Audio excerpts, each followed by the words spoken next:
Deixar meu copinho de água aqui. Caríssimos irmãos, mais uma vez estamos aqui reunidos na casa Semeador, no Centro Espírita Semeador, uma casa de Jesus, uma casa de oração, uma casa de consolo.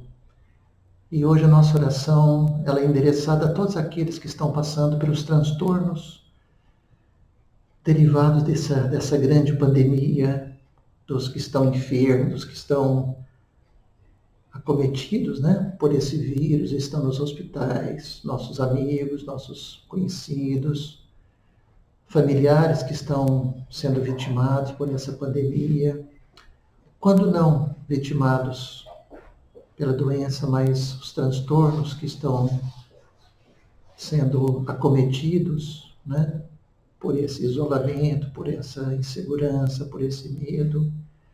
Então hoje minha oração ela é um pedido a Deus, que Ele tenha generosidade, que Ele tenha caridade, que Ele tenha o amor, que Ele tenha a compaixão de todos esses que estão nessa condição tão frágil, diante de um vírus tão pequeno, que mostrou que as forças da natureza são muito maiores que a nossa vontade, que o nosso conhecimento, que a nossa ciência. E que nós precisamos muito de um dos outros para nós combatermos essa pandemia. Porque se nós não tivermos a solidariedade, o princípio, o respeito, o carinho, o afastamento necessário, nós iremos ceifando as vidas. Então nós precisamos disso. Então a minha oração não é uma oração rezada, não é uma oração falada, é uma oração de pedido. Que nós tenhamos essa ligação com o alto para que Ele possa nos atender, nos servir e ajudar todos esses que estão acometidos por essa doença. Que Deus tenha compaixão de todos nós. Queridos irmãos, o tema de hoje é um tema se há lugar para Deus no universo. Na verdade, esse tema eu fui buscá-lo num astrofísico, o senhor Michel Mayor, que ele é um suíço, um astrofísico suíço, ganhador do Prêmio Nobel de Física em 2019. A história dele é de 1996, quando ele descobriu e conseguiu provar a existência do primeiro planeta extrasolar, o que eles chamam de exoplaneta. É um planeta que gira ao redor de uma estrela, tal como a Terra gira ao redor do Sol. Então ele conseguiu provar que existem planetas fora do nosso sistema solar e provavelmente abrindo um leque, uma gama de possibilidade muito grande para se descobrir as propriedades químicas desses planetas, para saber se existe a possibilidade de haver vida também lá, uma vida parecida ou próxima da nossa aqui na Terra.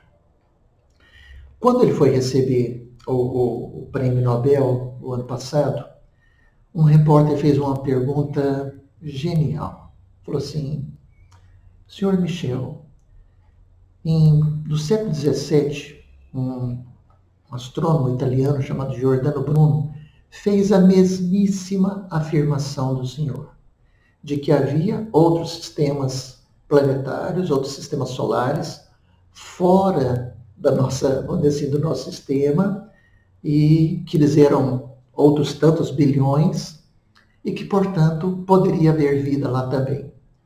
Interessante que a teoria dele no século XVII, quer dizer, 1600 e alguma coisa, contrariava a ideia criacionista defendida pela Igreja Católica. E por isso mesmo ele foi queimado. Agora o senhor é premiado com a mesma teoria. E o repórter então fez a pergunta que é uma verdadeira pérola. Qual o lugar de Deus no mundo? E a resposta do Michel foi o seguinte, que existem religiões, na visão religiosa, Deus decidiu que haveria vida somente na Terra e então a criou. Mas que a ciência tem provado que a vida é um fenômeno natural. Se existe vida em outros planetas, nós temos que investigar, pesquisar, nos certificar, Se existe Deus, nós também temos que investigar, pesquisar, nos certificar para dar uma resposta. Mas para mim, disse ele, não existe lugar para Deus no universo. Uma resposta de peso, vindo de um cientista, de um astrofísico, de um ganhador de um prêmio Nobel. É uma frase que, sem dúvida alguma, impacta nos meios científicos, né, na imprensa, enfim, sobre o senso comum. Portanto, o nosso encontro de hoje, a nossa fala de hoje, é exatamente isso. Tá? É um grande diálogo com essas diferenças. O diálogo com o cientificismo, o diálogo com o ceticismo, o diálogo com os materialistas, com aqueles que não creem, não partilham da mesma visão de Deus que nós espíritas ou de nós religiosos. Mas já vou adiantando, não quero fazer nenhuma pregação doutrinária para convencer ninguém. Não estou aqui para convencer ninguém. Na verdade, nós estamos aqui para fazer 2 exercícios. Primeiro exercício, um exercício de cidadania. Saber ouvir os outros. É importante isso. Saber ouvir as diferenças, né? Ouvir seus reclames, ouvir as suas interpretações, ouvir as suas posturas, né? Sem a intenção de dizer que nós somos certos ou eles. Nós não estamos aqui para fazer nenhum papel de julgamento moral, ético ou religioso. Nós estamos aqui prestando os nossos ouvidos. É um ato de cidadania, de saber respeitar as diferenças. E o segundo exercício é um exercício para nós espíritas.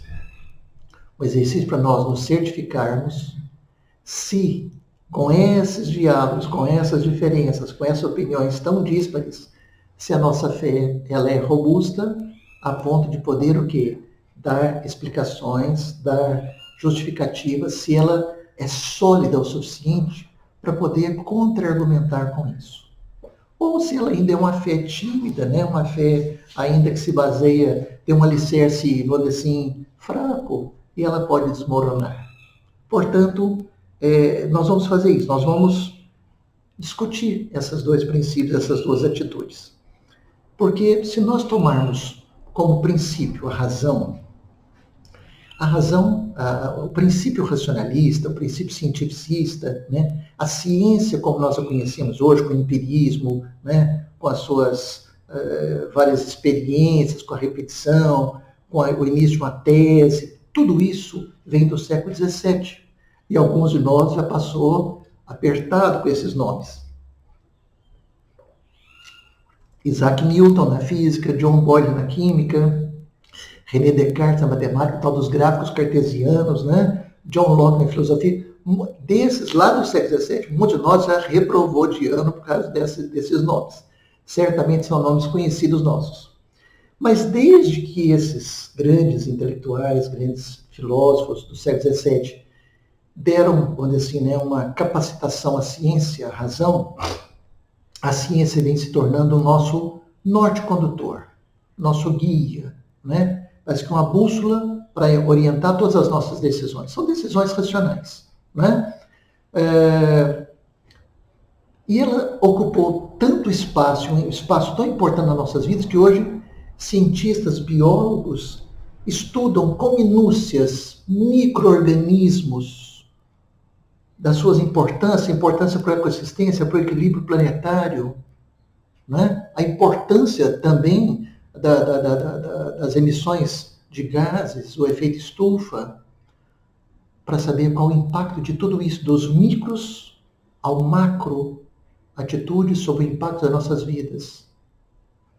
E nós então paramos para pensar, será que o estudo dessas microparticularidades, assim como o grande, né, fenômeno da natureza, o universo, será que desse pequeno ao grande, será que ainda existe espaço para alguém acreditar que foi obra de apenas um ser?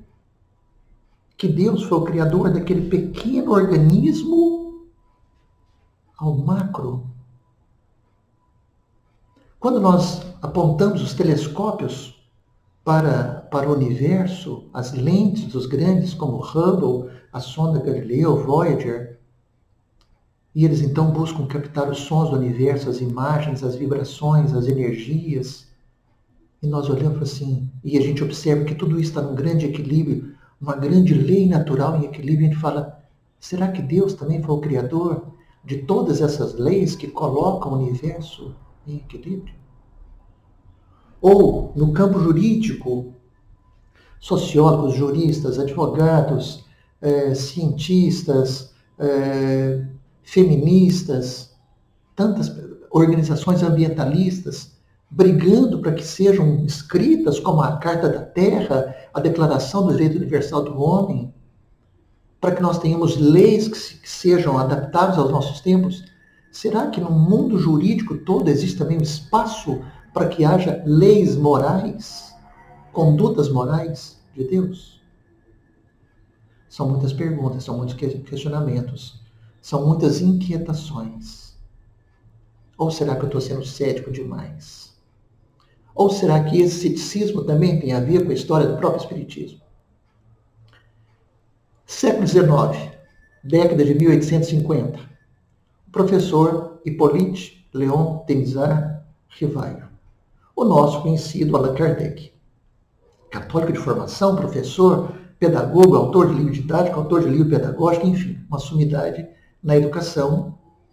E ele foi surpreendido pelos fenômenos das mesas girantes que se propagaram da América do Norte, dos Estados Unidos para a Europa, e aquilo virou uma profusão de noticiários, mesas de todo tamanho, de forma, material, giravam, algumas pousavam suavemente no chão, outros se arrebentavam nas paredes. E o Kardec se mostrou cético quanto àquilo. Ilusionismo, charlatanismo, o que seria aquilo?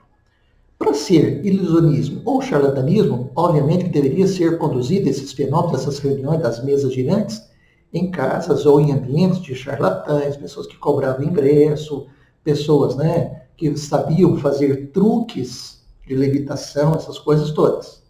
Mas elas aconteciam em casas de pessoas honradas, sérias e sensatas. Pode ser que sejam as mãos dos membros que sentam ao redor da mesa e aquilo ali, cientificamente, tentando dar uma explicação, gera um campo magnético e a mesa, então, levita. Pode ser, mas as mesas também levitavam sem que ninguém sentasse ao seu redor.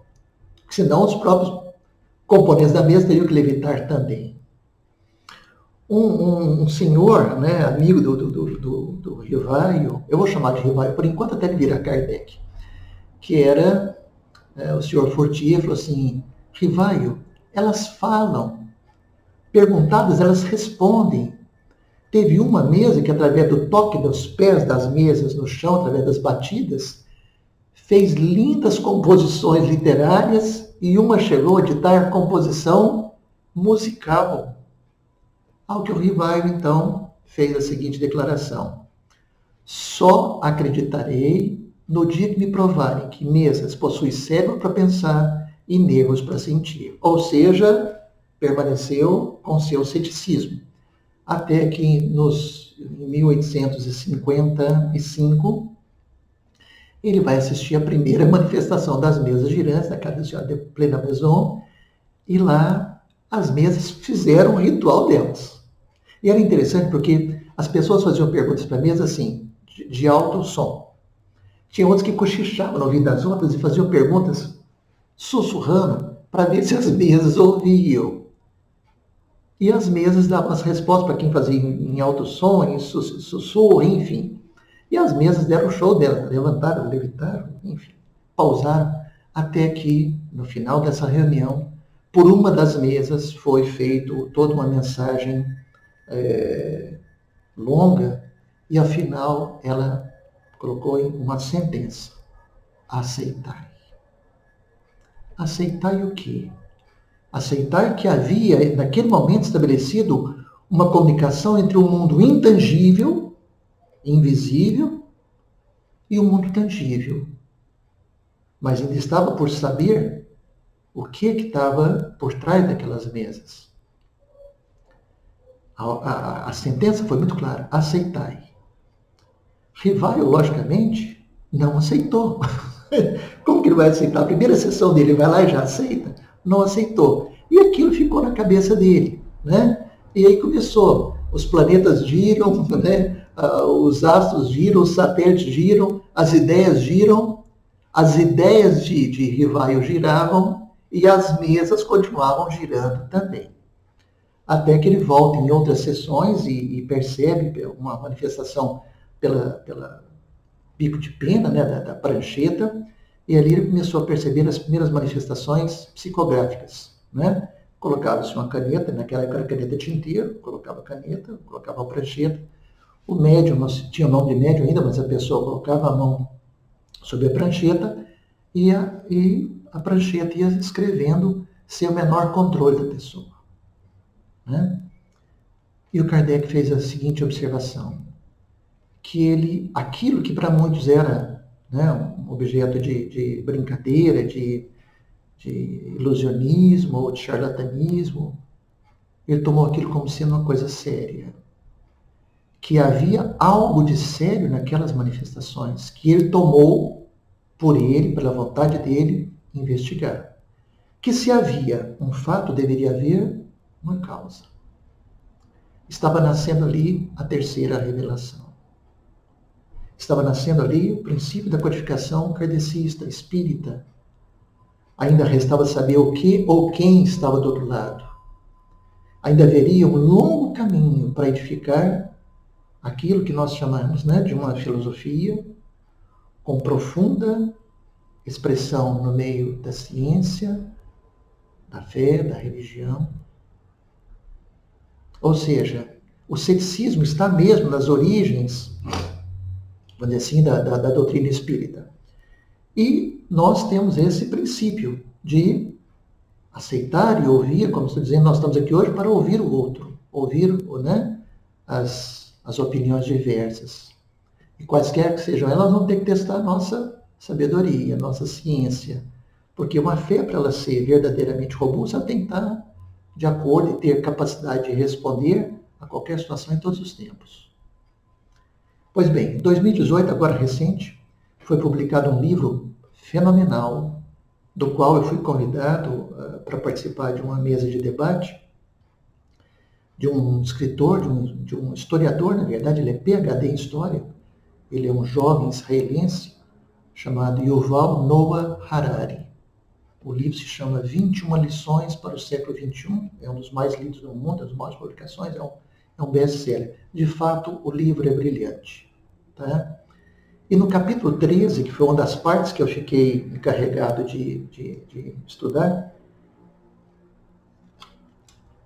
esse capítulo se chama Deus. E a primeira pergunta, a primeira frase desse capítulo é: Deus existe? E o autor responde: de qual Deus nós estamos falando? Do Deus Criador? Porque se for o Deus Criador, o que criou o universo, criou todos nós, criou todos os seres, nós não sabemos nada dele. Nós não sabemos de onde que veio o universo, nós não sabemos qual que é a matéria-prima. Estou falando com a voz do historiador, tá? Estou falando com a voz do autor. Não é a voz da doutrina, não. Estou falando com a voz dele, tá? Nós não sabemos qual que é a origem do universo, nós não sabemos qual que é o princípio, nós não sabemos em que momento que ele foi criado, nós não sabemos qual que é a origem das nossas consciências, da nossa inteligência. Então, esse autor questiona tudo isso. Qual que é a origem de tudo isso? Desse nós não temos o menor conhecimento. E ele diz, a todas essas, vamos dizer assim, falta de informação, de todo esse desconhecimento, a toda a nossa ignorância, nós damos o grandioso nome de Deus. Isso é a fala do autor. Aí ele fala assim, mas se nós estivermos falando do Deus legislador, esse nós conhecemos muito. Porque ele já nos enviou um punhado de seres celestiais, de seres sobrenaturais, que nos falaram tudo sobre ele. Sobre esse Deus legislador nós sabemos o que nós não podemos comer, o que nós não podemos vestir, que roupa nós devemos usar, né? Sobre a questão sexual, sobre a questão do sexo, sobre a questão das relações afetivas, da política, da economia, né? Dos jejuns. Em nome desse Deus foram feitas e cometidas grandes abusos e grandes calamidades, barbaridades. Como, por exemplo, nós o invocamos para as cruzadas, lá no século XI, XII, XIII, na época medieval, para colocar cristãos contra muçulmanos. Em nome desse Deus foi erguido o Tribunal do Santo Ofício, o Tribunal da Inquisição, que julgava, perseguia hereges, ciganos, judeus, leprosos, cientistas e os queimava também. Em nome desse Deus foi justificado o tráfico negreiro para as Américas. Foi tirado as tribos africanas de seus convívios, seus rituais, trazido na condição subhumana de mercadoria para as Américas e para o mundo, como peças de ébano e com o aval religioso. Assim como hoje, muitos dos que se dizem religiosos combatem religiões afrodescendentes, combatem os rituais africanos, combatem a homofobia, têm atitudes homofóbicas, têm atitudes racistas, têm atitudes misóginas. Então, parece que esse Deus justifica tudo isso. Então, o autor chega à seguinte conclusão. Embora todas as religiões se digam crentes em um único Deus, me parece que existem vários deuses. Não é um Deus, são vários. Então, ele chega a uma afirmativa, que é uma afirmativa, no mínimo, interessante. Que as religiões são grandes narrativas humanas de seres que se diziam sobrenaturais para justificar a moral e a conduta de seu determinado tempo. Gente, aquilo ficou na minha cabeça por muito tempo, como um grande laboratório de reflexão. Esse autor me fez refletir muito. E ele faz outras tantas considerações brilhantes, interessantes, né? É um livro interessante. A gente não pode concordar com ele, mas que é um livro interessante. E ele faz dois questionamentos que eu separei, de tantos, eu separei dois. Em que o conhecimento do cosmos e das leis da natureza se relaciona com a ordem social. Segundo, por que precisamos de um ser sobrenatural para que possamos agir com moralidade? São perguntas muito interessantes, né? Se nós perguntarmos para esse autor se há lugar para Deus no universo, ele vai te responder com toda certeza. Não, não há.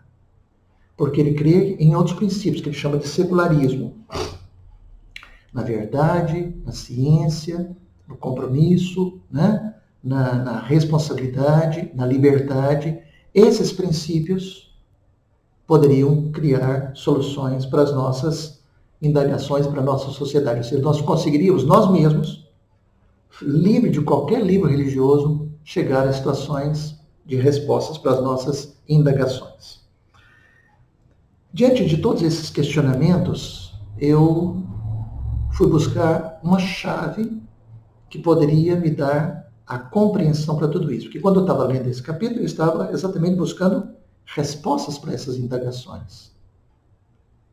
E eu só encontrei numa única, vamos dizer assim, uma única chave que poderia me dar respostas para todas essas indagações. Essa chave se chama doutrina espírita. O espiritismo, para mim, vai ser a única forma de dar respostas a essas indagações, que eu vou tentar respondê-las usando essa chave de correção. E lembrando, não estou aqui para dizer quem está certo e quem está errado. Nós estamos aqui testando a nossa doutrina, nosso conhecimento doutrinário. A primeira consideração que nós devemos fazer é: o que o autor está falando é de Deus ou das religiões? Porque ele falou corretamente sobre os rituais que as religiões têm, o jejum, as suas manifestações, os seus, assim, todas as suas regras de conduta, que são regras de conduta criadas pelas religiões e não por Deus. Em nenhum momento esse autor se debruçou sobre a moral religiosa, ele se debruçou sobre os rituais religiosos, sobre o lado da exteriorização da fé ou das religiões, e não do lado íntimo, daquilo que mais toca a nós, que é Deus e a sua verdadeira moral, aquilo que pode nos transformar em pessoas melhores. E você fala, bom, se ele não falou de Deus, mas falou das religiões, e nós espíritas? Nós compartilhamos dessa questão de ritual, de jejum, de sacramentos, de... Não, nós não temos. Nós não temos nada nos nossos cultos religiosos que seja isso. Nós temos aqui a palavra de Cristo. Nós não temos nada a ver com adoração de imagem, nós não temos jejum, nós não temos sacramentos como batismo, eucaristia, não temos nada disso. Nós não temos esse negócio de colocar luz disso, luz daquilo, ou de usar roupa nenhuma. Nós temos a ver com a moralidade do ser. E qual que é o princípio da moralidade que o Espiritismo se baseia? Em Cristo.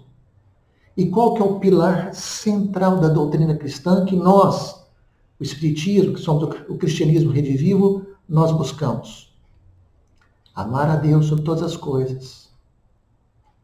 Amá-lo de todo o coração, com toda a nossa alma, com todo o nosso entendimento. E ao próximo como a ti mesmo. A essência da doutrina espírita é o amor. O amor ao próximo. Desejar ao próximo aquilo que nós desejaríamos que acontecesse conosco mesmo. Então, na introdução do Evangelho, nós encontramos uma passagem muito bonita que diz assim, que se todos os homens se debruçassem, parassem para ler, para entender, para estudar a doutrina cristã, a doutrina do Cristo, muitas dessas seitas provavelmente deixariam de existir, porque elas se baseiam muito mais no lado místico, que é o que o autor está reforçando, e nisso ele está coberto de razão, do que na sua essência moral.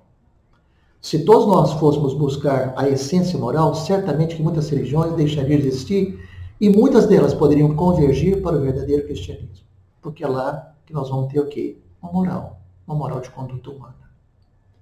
Uma moral que vai nos levar a um processo de aperfeiçoamento.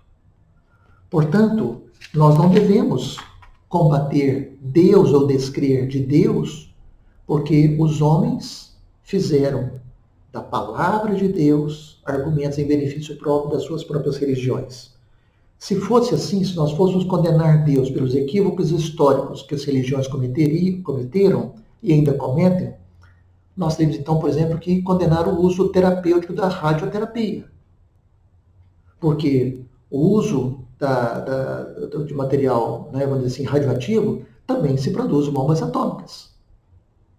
Então nós não podemos ficar presos a uma leitura da religião, e eu acho que o autor nisso se confundiu em não falar em Deus. Ficou lacunar isso. Então nós temos que esclarecer que nós temos que falar da moral divina e não das religiões. Religião é uma coisa dos homens. A segunda consideração que eu faço é que o autor diz: as religiões são narrativas humanas de seres que se dizem sobrenaturais para manter a ordem social de seu tempo. Interessante isso. É como se esses seres que se dizem sobrenaturais viessem propositalmente para nos enganar. Como se tivesse, vamos dizer assim, a intenção, fins escusos, de se dizerem seres sobrenaturais para nos enganar. Eu acho que é no mínimo questionável essa frase. Mas nós vamos subdividi-la. Primeiro, que as religiões são narrativas humanas. Pois bem, muitas religiões são de fato criações de determinadas pessoas. Então você tem os muçulmanos através de Maomé, nós temos o luteranismo através de Lutero, o calvinismo, o anglicanismo, nós temos várias religiões que têm as pessoas que são representantes, dessas, são, vamos dizer assim, os fundadores disso. A doutrina espírita não. Primeiro que a doutrina espírita não é narrativa humana. Ela diz a doutrina dos espíritos. Foram eles que vieram nos trazer os ensinamentos, e nem foi Kardec quem escreveu. Kardec apenas foi o codificador. Kardec fazia as perguntas, formulava, e as obtinha dos espíritos superiores, sob a supervisão do Espírito da Verdade, por mais de 1.100 e 1.000 médios espalhados pelo mundo inteiro que ele recebia as mensagens. Então, Kardec, o que ele fez? Ele pegou todas aquelas respostas que eram dadas, ele, através do método da ciência, selecionava, verificava. Você fala, ciência? Sim. Mas qual ciência? Gente, o Espiritismo é ciência. É uma ciência natural. É uma lei de Deus. É uma lei da natureza. É porque nós estamos muito ligados às leis da natureza que nós conhecemos. A matemática, a física, a química, a biologia. E nós, por um acaso, já conhecemos todas as leis que existem? Nós já conhecemos todo? O próprio autor pergunta qual que é a origem do universo? Qual que é a origem da nossa consciência, da nossa inteligência? Por um acaso, nós já conhecemos todas essas respostas que esse autor formulou de maneira inteligente? Nós sabemos, sim, que pelo Livro dos Espíritos, pelo estudo das obras kardecistas da codificação, nós temos respostas para isso. Mas eu não vou dar resposta, vocês vão ter que ir lá estudar e aprender também, tá? Quer dizer, como bom professor, eu vou dar aos alunos a ferramenta para eles aprenderem, né? Que é a obra da codificação. Então, Kardec, o que ele faz? Ele pega essas questões, e vai o quê? Selecionando, porque ele teve que verificar se aquelas, por exemplo, pela linguagem dos espíritos, se eram espíritos evoluídos, se eram espíritos brincalhões, se eram pseudocientistas, se eram pseudo-sábios, né? Se eram, né, charlatões, vamos dizer assim. Ele vai ter que saber, pela moralidade que está colocado ali, se o ensinamento pertence a um grau de moralidade, se é condizente com a moral cristã. Então, Kardec teve todo o trabalho da ciência de fazer essa separação, de fazer essa, vamos dizer assim, essa distinção, essa seleção, né, das várias respostas e de acordo com as perguntas que eram formuladas, supervisionado pelo Espírito da Verdade, sob a orientação dos seus anjos do céu, que são os espíritos superiores. Segundo, narrativas de seres que se dizem sobrenaturais. Será que os apóstolos, Cristo, né, o Espírito da Verdade, será que eles são todos seres sobrenaturais? Nós temos primeiramente que questionar o que significa esse termo sobrenatural. O que o autor quis dizer com isso? Seres dotados de uma inteligência suprema que nós jamais alcançaremos? São seres vindos de outros mundos que vieram até nós? Nós não sabemos o que ele quis dizer exatamente com isso. Sobrenatural significa sobre-humano, além de nós, está acima de nós. Pois bem, nós espíritas, nós não acreditamos que o espírito é criado junto com o corpo. Quando no ato do parto nasceu uma criança, o espírito nasce. Nós não acreditamos nisso. Não faz parte. Os espíritos superiores nos ensinaram que nós fomos criados todos simples, ignorantes, que nós passamos por diversos processos evolutivos, que nós já habitamos diversas moradias, que pelas nossas experiências pessoais nós fomos o quê? Adquirindo conhecimento, adquirindo inteligência, adquirindo, né, a nossa moralidade. Então nós fomos mudando de mundos. Então para nós existem os mundos primitivos, que são as primeiras moradias, os mundos de expiações e provas são os nossos, os mundos regeneradores, os mundos celestes, os mundos puros. Então vamos dizer assim, existe, né, uma graduação aí, os mundos felizes, né, os mundos celestiais, os mundos puros. Então existe aí uma gradação de mundos. Então, se nós perguntarmos se os nossos espíritos, né, nasceram aqui, não. Se nós somos da Terra, não. Porque existem muitas moradas na casa de meu Pai. Portanto, dizer que nós somos seres sobrenaturais, que nós viemos de outro, está corretíssimo. Nós não somos daqui, nós estamos apenas de passagem aqui. E nós iríamos ainda habitar outros mundos, né? Conforme aí nós aprendemos pelas leis, né, que nos são ensinadas aqui, a lei do progresso, a lei de causa e efeito, né, a lei da reencarnação, a lei do livre-arbítrio. Cada um de nós vai ter essa liberdade de tomar atitudes para nós irmos o quê? Merecendo habitar outros mundos. Então, quando diz que são seres sobrenaturais, todos nós somos. Do mais rico ao mais pobre, do mais simples ao mais intelectual, né? Do homem, da mulher, do branco, do negro, todos nós estamos aqui de passagem. Nós não somos daqui, nós estamos aqui. Né? Se perguntar por que esses seres de moralidade superior vêm até nós, nós também temos resposta no Espiritismo. Veja que nós estamos buscando sempre na doutrina espírita respostas. Que diz assim, o Espírito da Verdade diz, estou demasiado tocado de compaixão pelas vossas misérias e pela vossa imensa fraqueza, para não estender a mão em socorro aos infelizes extraviados que vêm do céu, caem nos abismos do erro. Então eles vêm até nós, vêm por aquele princípio que nós falamos no início, amar ao próximo.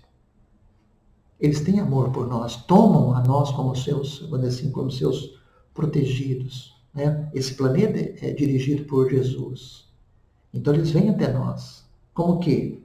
Como alguém que vem nos auxiliar, nos estender a mão, nos dar resposta, nos dar, né, a confiança, nos dar a consolação de mundos melhores, de atitudes melhores. Então, essa lei, que é uma lei de Deus, que é uma lei universal, se perguntarmos se essas leis morais também são sobrenaturais, também são, porque elas são válidas para todo o universo. Elas não valem só para nós, elas valem para todo o universo. Portanto, o autor não está de todo errado, não. Talvez ele tenha entendido de maneira errada, mas a afirmação dele é super correta, quando diz que nós somos todos seres sobrenaturais e a doutrina também. E aí diz que as religiões são narrativas para manter a ordem social do seu tempo. Ora, gente, se Jesus tivesse vindo como um ser sobrenatural para manter a ordem social do seu tempo, para que então teriam matado ele? Para que o assassinaram? Para que o crucificaram? Se ele veio para justificar a ordem social do tempo dele, então não haveria por que crucificá-lo. Ele teria sido o quê? Conivente com toda aquela situação. Mas Jesus disse que ele não veio para, vamos dizer assim, trazer a concórdia, mas pelo contrário, para semear a divisão. Qual divisão? Daqueles que usam o nome de Deus de maneira equivocada. É como se ele viesse para desmascarar aqueles que estavam usando o nome de Deus equivocadamente. E ele diz assim: não penseis que a minha doutrina se estabeleça pacificamente. Vim lançar fogo na terra para consumir os erros e os preconceitos. Veja, ele está colocando fogo na nossa atitude moral, no nosso orgulho, na nossa vaidade, na nossa prepotência. Como se põe fogo num campo para destruir as ervas daninhas. E anseio que se acenda para que a depuração se faça mais rapidamente, pois dela sairá triunfantemente a verdade. A guerra sucederá à paz, ao ódio dos partidos a fraternidade universal, às trevas do fanatismo a luz da fé esclarecida. Então, quando todo o campo estiver preparado, eu vos enviarei o Espírito Consolador, o Consolador prometido, que é o Espírito da verdade. Então, o Espiritismo, tanto quanto o cristianismo, são doutrinas, vamos dizer assim, religiosas, investidas de uma moralidade que elas não são conformistas. O Espiritismo, todo o tempo, está nos dizendo: reflita sobre seus atos, sobre seu pensamento, sobre suas ações. Reflita sobre a sua atitude. Não pense somente em você, no seu orgulho, na sua vaidade. Pense no seu próximo, pense no amor ao próximo. É no outro que nós estamos, né, pensando primeiro. Então, todas as, vamos dizer assim, as passagens de Jesus, elas são muito claras. O Espiritismo veio simplesmente o quê? Traduzir aquilo que as diversas religiões, né, interpretaram equivocadamente para dar sentido de fé, de moral, de justiça e de ciência às palavras de Cristo. Portanto, nós não somos conformistas, nós somos transformadores, mas a verdadeira transformação começa onde? Em nós mesmos. E uma outra consideração que diz assim: se a moralidade independe de Deus e de que a construção de códigos éticos essencialmente humanos é suficiente para resolver os problemas da humanidade, como a verdade, a liberdade, a justiça, como eu falei agora há pouco. Sem dúvida que nós estamos num mundo em que nós defendemos a laicização das leis. Que os códigos sejam cada vez mais laicos, ou seja, que nós não tenhamos nenhum vínculo da religião com o Estado. Mas é muito diferente nós termos leis que são humanas, que nós podemos nos reportar desde os primeiros códigos, como o Código, né, de Hammurabi, da Lei do Talião, de olho por olho, dente por dente, passando pela democracia ateniense, passando pela República Romana, passando pelo pensamento iluminista do século XVIII. E nós sabemos que as leis humanas são leis mutáveis. E que nem sempre a lei humana ela é aplicada na lei conforme está na letra. Nós sabemos muito bem que pessoas que possuem influência, riqueza, poder, elas conseguem se furtar da lei. Enquanto pessoas mais simples, mais humildes, são vítimas da lei por pequenos delitos, enquanto grandes delitos ficam impunes. E eu te pergunto, aonde haveria justiça em tudo isso? Justiça humana que eu estou perguntando. Não haveria.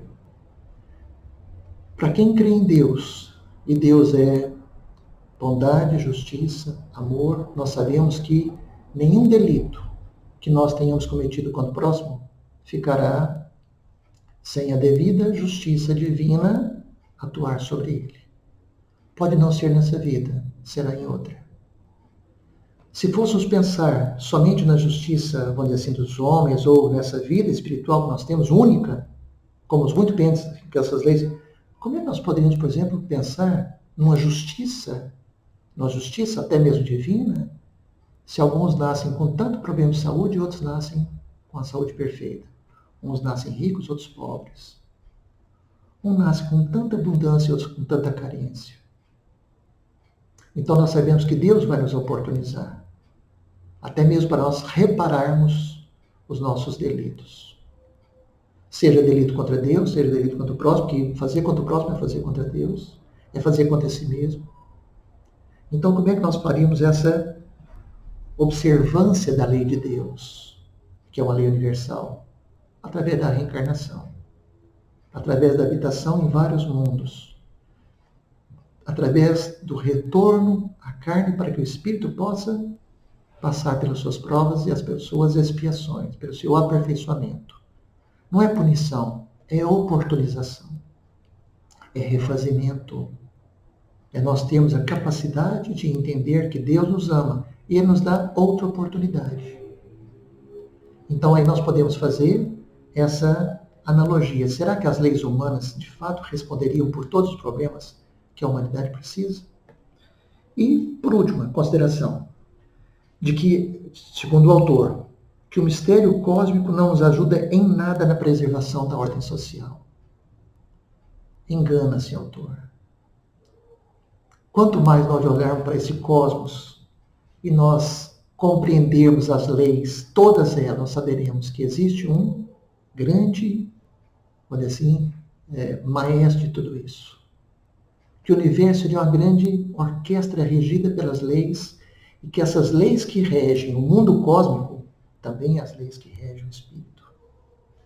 Que quando nós olharmos para o universo, nós vemos aqueles vários pontos cintilando, nós falaremos, ali são várias moradas do Pai. E você fala, qual que é o passaporte para eu ocupar essas várias moradas, cada vez mais superiores, menos materializadas? O passaporte se chama amar ao próximo. O passaporte é aquela frase, amarás o teu Deus de todo o teu coração, de toda a tua alma, de todo o teu conhecimento e ao próximo como a ti mesmo. Esse é o passaporte, é a moral cristã. Portanto, as leis do universo estão em comunhão com as leis do Espiritismo, as leis do Espírito. Por fim, de acordo com Kardec, fala de Kardec, o que a ciência demonstra não pode ser negado por nenhuma crença religiosa. A religião ganha tanta autoridade acompanhando a ciência nos seus progressos. E o Espiritismo nos dá o conhecer da ciência da alma. A ciência nos dá das leis da natureza. O que nós temos que fazer? Saber conjugá-las. Montar esse equilíbrio. Saber que nós não somos díspares. Que hoje nós estamos nesse mundo. Hoje nós estamos encarnados nessa veste. Amanhã nós estaremos desencarnados e estaremos pertencendo ainda ao mundo, porque há lá a continuidade, né, do mundo espiritual, dos vários planos, das várias moradas de Deus. Então nós perguntamos, existe Deus? Que é a primeira pergunta do autor e é a primeira pergunta do Livro dos Espíritos. O que é Deus? E ele responde, Deus é a inteligência suprema, causa primária de todas as coisas. É a origem de tudo. Ah, mas eu quero a prova disso. Eu faço, busca na ciência. O que não é obra do homem, é obra de Deus. Se para tudo que existe, né? Para todo efeito ter uma causa, procura a origem de tudo. Ah, mas tem um momento inicial, tem, e não pode ser o nada, porque do nada não cria nada. Né? Alguma coisa tem que ser o princípio, é Deus. Aí você fala assim, mas é preciso ser cristão para agir com moralidade? Não. Aliás, tem muitos que não são cristãos, que estão agindo com muito mais moralidade do que os cristãos. E há lugar para Deus no universo? Eu acho que há. É a casa dele. Nós somos simplesmente moradores da casa de Deus. A gente pode perguntar, mas mesmo assim, se eu tiver dificuldade de entender onde é a casa de Deus, perguntar se há lugar para Deus no universo é a mesma coisa que perguntar, há lugar para a fé em meu coração? Porque Deus é amor. Então pergunta, há lugar para amor no meu coração? Eu vou te dizer aonde procurá-lo. Que não sou eu. É onde Jesus diria, nos ensinou a procurar Deus. Nos pequeninos. É lá que Ele está. Procure nos enfermos, nos que estão nos presídios, nos asilos, nos orfanatos. Já imaginaram quantas crianças órfãs estão sem receber visita durante essa pandemia? Quantos velhinhos nos asilos não veem mais seus filhos, seus parentes, seus entes queridos por causa dessa pandemia? Quantos enfermos nos hospitais não podem receber visita por isso? Procure Deus naquele indigente que está na rua, que passa fome, passa frio, tem a necessidade de um banho, de um alimento. É lá que você vai encontrar Deus. Não fica procurando Deus no universo que você não sabe encontrar. Ele está aqui, ó, tá ao nosso lado. Por mais que a ciência tenha avançado em todos os seus conhecimentos, nas suas leis, nas suas teorias, e isso nos ajude ao nosso progresso, e é necessário, nosso progresso intelectual, nosso progresso, né, da ciência, nosso progresso material, nosso progresso humano, jamais a ciência terá a beleza de ser consoladora como a doutrina espírita é, como o cristianismo é. Jamais a ciência será capaz de tecer um sermão das montanhas, um sermão dos bem-aventurados. Jamais a ciência será capaz, e essa ciência que eu estou dizendo, essa ciência natural como a gente a compreende. Porque o Espiritismo também é ciência. Jamais essa ciência será capaz de entregar uma carta mediúnica para uma mãe que, em aflito, em desespero, espera saber notícias do filho que partiu. Ou de um filho que ficou e quer saber notícia de uma mãe que partiu. Jamais essa ciência terá essa beleza dessa consolação que a doutrina espírita e o cristianismo nos dá. Então nós voltamos à pergunta. Há lugar para Deus no universo? Há. Onde houver amor, consolação, solidariedade, fraternidade, justiça, compaixão, perdão, existe Deus. Então, espíritas, deixemos que haja também lugar para Deus em nossos corações. Que Deus os abençoe.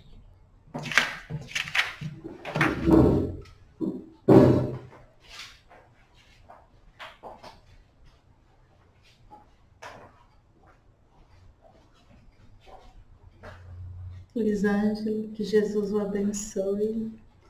E nós vamos encerrar as atividades desta noite, a oração, rogando a Deus, Pai, que derrame sobre nós estas vibrações do seu amor, para que nos chame sempre a atenção para a caminhada necessária, caminho que o próprio Cristo trilhou e veio nos ensinar, através desse amai-vos uns aos outros, E nesse instante, lhe rogamos, Jesus amado, que derrame sobre os nossos irmãos as benesses do passe, energias balsamizantes que consolam, que curam e, sobretudo, que nos convidam à compreensão de quem somos nós verdadeiramente, criaturas divinas em jornada evolutiva para atingirmos a plenitude de amar. E nesta compreensão, que possamos desde já observarmos as nossas atitudes, se elas nos aproximam desse grande objetivo, ou se ainda permanecemos afastados na inferioridade do ego, do preconceito, do ódio, do julgamento. E sentindo esta transmissão do passe que vem do alto, buscando essa compreensão, que possamos, Mestre amado, buscar a Tua doutrina com a fé raciocinada, com esta fé esclarecida, que a Tua paz, Mestre amado, se faça em nossos corações, permaneça hoje e sempre, e que o Pai nos abençoe, e que lembremos que Ele jamais se afasta de nós. Nós é que nos afastamos dele. Que nesta noite, com este estudo, com este conhecimento passado, que possamos ir em busca de Deus, o próprio amor. Fiquemos em paz, boa noite, boa semana, beijo no coração.